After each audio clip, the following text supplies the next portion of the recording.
नमस्ते दर्शकों, स्वागत है आपका सुमार व्रत कथा में। हर साल धनतेरस पर हम सब धन और समृद्धि की कामना करते हैं। हम सोना, चांदी और नए बर्तन खरीदते हैं, यह सोचकर कि ऐसा करने से देवी लक्ष्मी हम पर मेहरबान होगी।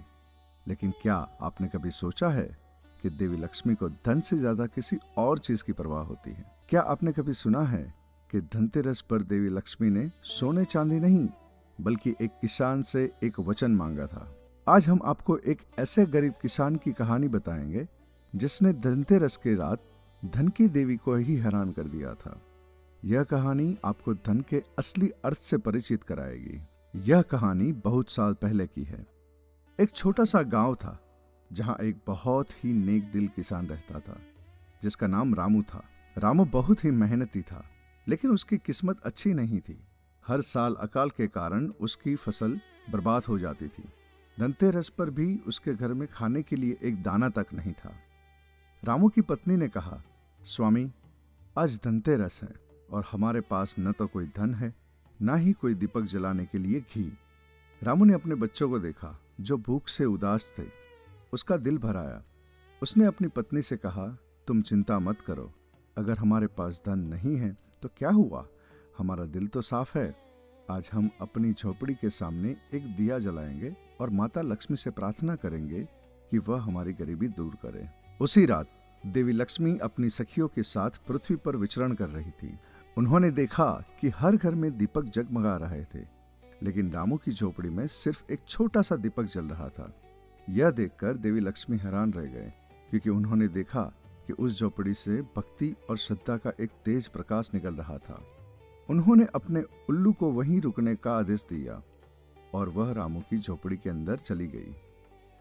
दोस्तों, आपको क्या लगता है कि लक्ष्मी माता ने रामू की झोपड़ी में प्रवेश क्यों किया, जबकि वहां कोई धन नहीं था? क्या माता लक्ष्मी सिर्फ धनवानों पर ही कृपा करती है? हमें कमेंट करके जरूर बताएं। देवी लक्ष्मी को देखकर रामू और उसका परिवार घुटनों पर बैठ गया।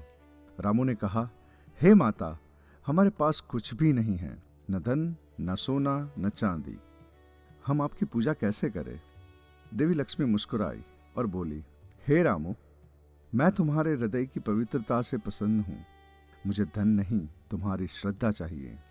फिर देवी लक्ष्मी ने रामू से कहा, रामू, मैं तुमसे बहुत प्रसन्न हूं और मैं तुम्हें वरदान देना चाहती हूं। बोलो, क्या चाहते हो? रामू ने अपनी पत्नी और बच्चों की ओर देखा। उसकी पत्नी ने आंखों ही आंखों में उसे सोने और धन के लिए इशारा किया, लेकिन रामू ने देवी लक्ष्मी से कहा, माता, मुझे धन नहीं चाहिए, मैं आपसे बस एक वचन मांगता हूँ। दोस्तों, अगर आपको यह कहानी पसंद आ रही है तो कृपया लाइक बटन दबाएं और इस वीडियो को अपने परिवार और दोस्तों के साथ शेयर करने के लिए थोड़ा समय निकालें। आपका समर्थन हमें भी कहानियां बनाने में मदद करता है। तो रामू की बात सुनकर देवी लक्ष्मी और उनकी सखियां हैरान रह गई। देवी लक्ष्मी ने कहा, कैसा वचन रामू? रामू ने हाथ जोड़कर कहा, माता, मैं यह वचन चाहता हूं कि आप मेरे गांव से कभी भी किसी भी जीव को भूखा न सोने दे, चाहे वह अमीर हो या गरीब, हर किसी को 2 वक्त की रोटी मिले। रामू की इस बात को सुनकर देवी लक्ष्मी की आंखों में आंसू आ गए। उन्होंने कहा, हे रामू, तुमने सोने चांदी की बजाय मानवता और करुणा को चुना। आज तुमने मुझे सबसे बड़ा दान दिया है। देवी लक्ष्मी ने रामू को गले लगाया और उसे वचन दिया कि उसके गांव में कभी भी कोई भूखा नहीं रहेगा। और सच में उस दिन के बाद से रामू के गांव में कभी अकाल नहीं पड़ा। रामू ने अपनी मेहनत से फसल उगाई और पूरे गांव में बांटी।